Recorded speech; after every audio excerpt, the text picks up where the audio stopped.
Buen día, gente. Me presento. Soy Darwin Alexis Córdoba Vargas, estudiante de la Universidad de las Fuerzas Armadas, ESPE, sede La Tacunga, de la carrera Tecnología Superior en Mecánica Automotriz, de la materia Cinemática. El encargado de la materia es el ingeniero Diego Proaño. Mi tema a tratar es transformación de coordenadas en 3D. A continuación procederé a explicar la teoría y realizaré un ejercicio acerca de este tema. Transformación de coordenadas en 3D. Primero, vamos a definir qué es una magnitud vectorial. Es todo aquello que se puede medir teniendo en cuenta que se condiciona la presencia de los elementos módulo, dirección y sentido. Un ejemplo es el desplazamiento de una hormiga o también cuando nosotros nos desplazamos de un lugar hacia otro. De magnitud vectorial nace el término vector. Un vector es un segmento orientado que tiene los tres elementos básicos, módulo, dirección y sentido. El módulo.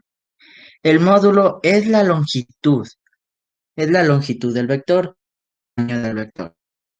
La dirección se le conoce como la línea de acción por donde se encuentra el vector. Y el sentido se considera la flecha que indica hacia dónde se dirige el vector.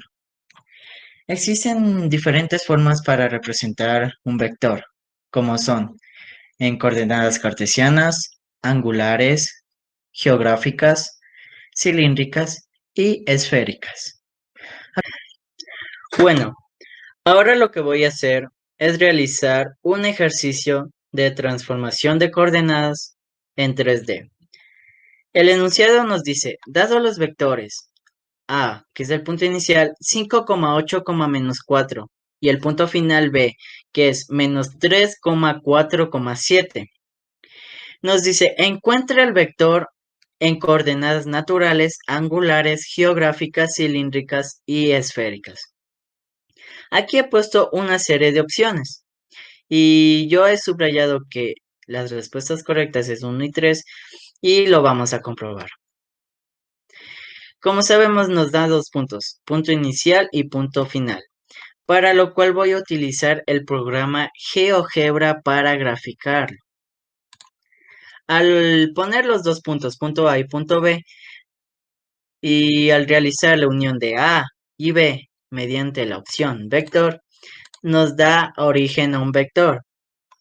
Este vector es un vector deslizante. ¿Esto qué quiere decir? De que no parte desde el origen, pero nosotros necesitamos que parte desde el origen para poder encontrar los ángulos que nos van a servir para transformar a las distintas coordenadas que nos pide el ejercicio. Ahora bien, para lo cual vamos a agregar un punto, sé que va a tener las componentes 0,0,0. Y vamos a agregar otro punto que tenga las componentes del vector que nos salió, que es -8, -4,11. Al unir el punto C y el punto D, punto de origen hacia el punto D, podemos tener un vector. Este vector es el que vamos a utilizar para transformar a las distintas coordenadas que nos pide el ejercicio.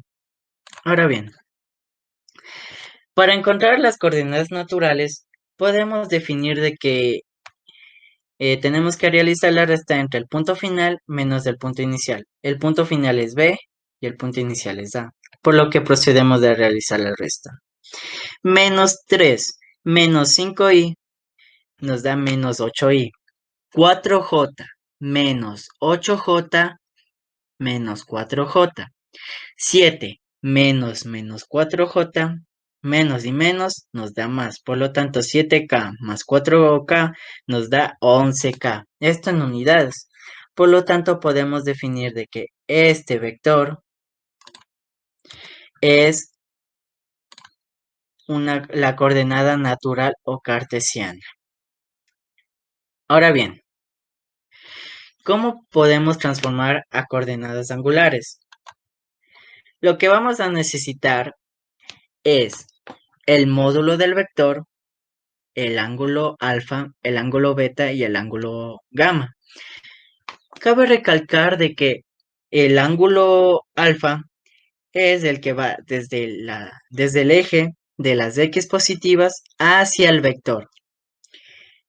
El ángulo beta es el que va desde el eje de las y positivas hacia el vector y el ángulo gamma es el que va desde el eje de las z positivas hacia el vector. Sabiendo eso, podemos encontrar primero el módulo del vector, se lo encuentra realizando la raíz cuadrada de la suma de sus componentes al cuadrado, por lo que podemos decir que la raíz cuadrada de menos 8i al cuadrado más menos 4j al cuadrado más 11k al cuadrado, podemos decir que el módulo del vector nos da 14,1774 unidades. Ahora bien, para poder encontrar el ángulo alfa, beta y gamma, necesitamos primero encontrar el unitario del vector. El unitario del vector se saca dividiendo el vector dividido para el módulo del vector. Sabemos que el vector es menos 8i, menos 4j, 11k. Y el módulo del vector es 14,1774. Lo que tenemos que hacer aquí es dividir cada componente para el módulo del vector, lo que nos da como resultado menos 0,5643 y más menos 0,2821 j en j más 0,7759 en k. Teniendo esto, podemos realizar que el coseno de alfa es igual a la componente y, que era menos 0,5643, y despejando podemos definir que alfa es igual al arcoseno de menos 0,5643, que nos da 124,3537 grados. Y así sucesivamente. Coseno de beta es igual a menos 0,2821, por lo tanto beta nos da 106,3856 grados. Lo mismo acá, coseno de gamma es igual a 0,7759 y como resultado gamma nos da 39,1133 grados. Ahora bien, sabiendo esto, el vector en coordenadas angulares nos pedía el módulo y los distintos ángulos, por lo que podemos definir que el vector transformado a coordenadas angulares es igual a 14,1774 unidades, que es el módulo del vector, 124,3537 grados, que es del ángulo alfa, 106,3856 grados, que es del ángulo beta, y 39,1133 grados, que es del ángulo gamma. Ahora, para poder transformar a coordenadas geográficas, debemos tomar en cuenta que necesitamos el módulo del vector, el rumbo y el ángulo psi. Para poder encontrar el rumbo y el ángulo psi, lo que tenemos que hacer es realizar un prisma. ¿Cómo realizamos? Para lo cual tenemos que crear puntos en GeoGebra, y por ejemplo, en este punto E solo coloco la componente en X, aquí la componente y la componente K, solo únicamente las tres componentes, como ustedes pueden ver. Y ahora en los últimos tres puntos que yo agregué, que son H y J, en H agregué la componente X y Y, en la componente, en el punto I agregué solo la componente Y y K, y en el punto J solo agregué la componente X y K. Para que me entiendan mejor, lo que hice fue agregar estos puntos y los uní. los uní con la opción segmento. Como pueden observar, yo creé un prisma. Este prisma nos va a ser útil para encontrar el rumbo y el ángulo psi, que también es conocido como omega. Ahora bien,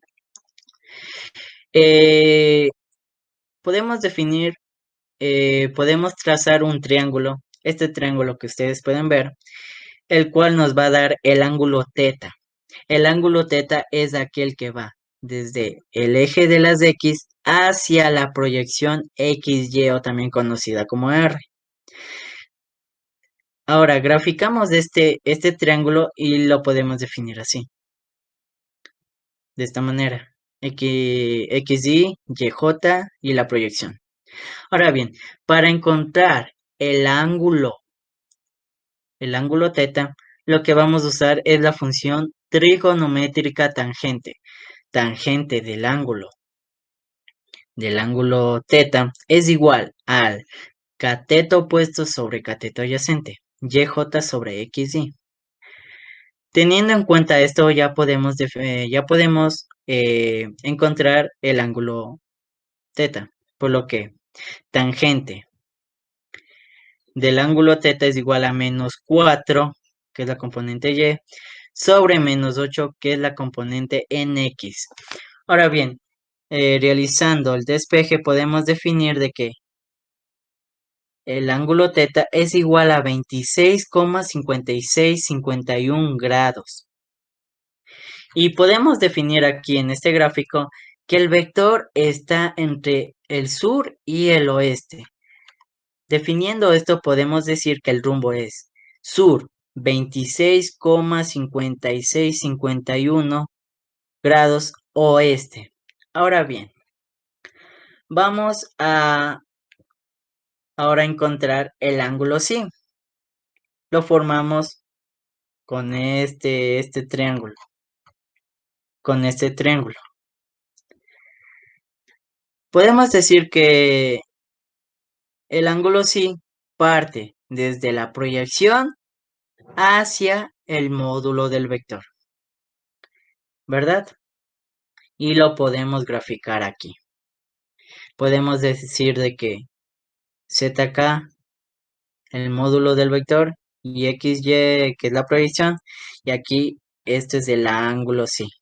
Ahora podemos usar la función trigonométrica seno, que nos dice que es cateto opuesto sobre hipotenusa, lo cual nos da que seno del ángulo psi es igual a zk sobre el módulo del vector. Ahora bien, el ángulo psi es el ángulo de elevación y depresión. Este ángulo nos indica si el vector tiene una elevación o está en depresión, por lo cual procedemos a realizar la operación que es seno del ángulo psi, que es igual a zk, que es 11, y el módulo de vector, que es 14,1774. Realizado esto, podemos definir de que el ángulo psi es igual a 37,8073 grados. Ahora bien, estos triángulos lo grafiqué en GeoGebra para poder guiarme de la manera correcta y poder encontrar el rumbo y el ángulo psi. Lo graficamos, si pueden ver, este es el primer triángulo y este es el segundo, si pueden ver. Esto lo hice mediante la opción polígono y voy uniendo punto con punto. Ahora bien, regresemos. Ahora bien, teniendo en cuenta esto, podemos definir de que el vector en coordenadas geográficas es el módulo del vector, que es 14,1774 unidades.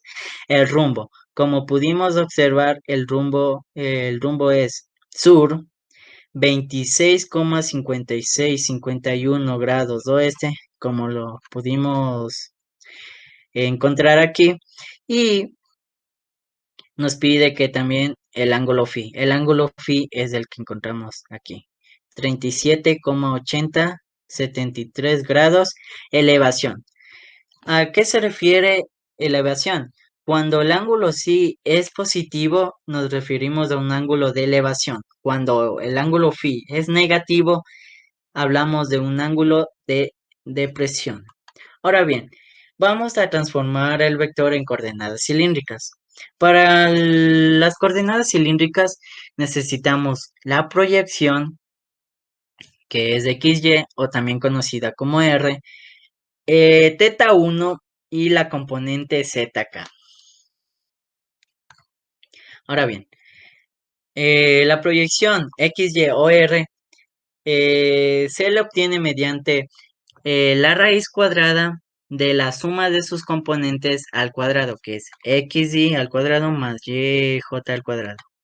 Por lo que la raíz cuadrada de menos 8 al cuadrado más menos 4 al cuadrado nos da como resultado que la proyección XY o también conocida como R es igual a 8,9442 unidades. Ahora bien, necesitamos teta 1. ¿Cómo sacamos teta 1? Podemos definir de que teta 1 parte desde el eje de las X positivas hacia la proyección. Por lo que podemos definir de que desde aquí hasta acá hay 90 grados. Desde aquí hasta acá hay 180 grados. Y lo debemos sumar con el ángulo teta. Ahora bien, 180 grados más el ángulo teta, como ya encontramos el ángulo teta, definimos que 180 grados más 26,5651 grados es igual a 206,5651 grados. Esto es el resultado de teta 1. Y como para transformar el vector en coordenadas cilíndricas necesitamos la proyección, el teta 1 y la componente ZK. Y ya lo hemos encontrado.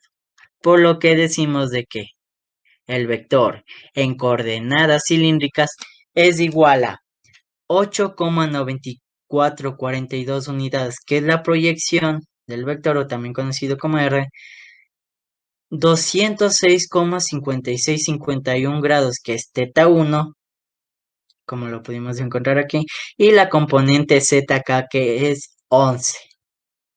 Ahora, por último, nos pidió el ejercicio transformar a coordenadas esféricas. Para las coordenadas esféricas, lo que debemos tener el módulo del vector, teta 1 y ángulo phi. El ángulo phi es también el ángulo gamma, el cual nos decía que es el ángulo que parte desde el eje de las z positivas hacia el vector. Se le denomina phi por su nomenclatura. Ahora bien, como ya hemos encontrado el módulo del vector, teta 1 y el ángulo phi, que es el ángulo gamma, podemos definir de que el vector transformado a coordenadas esféricas es igual a 14,1774 unidades, 206,5651 grados es teta 1 y 39,1133 grados es el ángulo phi o también el ángulo gamma, como lo conocemos. Esta es la resolución del ejercicio planteado. Espero les haya gustado el video y en la descripción les pondré un link que les llevará a un documento en el cual existirá 2 ejercicios para que ustedes puedan realizarlo. Gracias por su atención y hasta luego.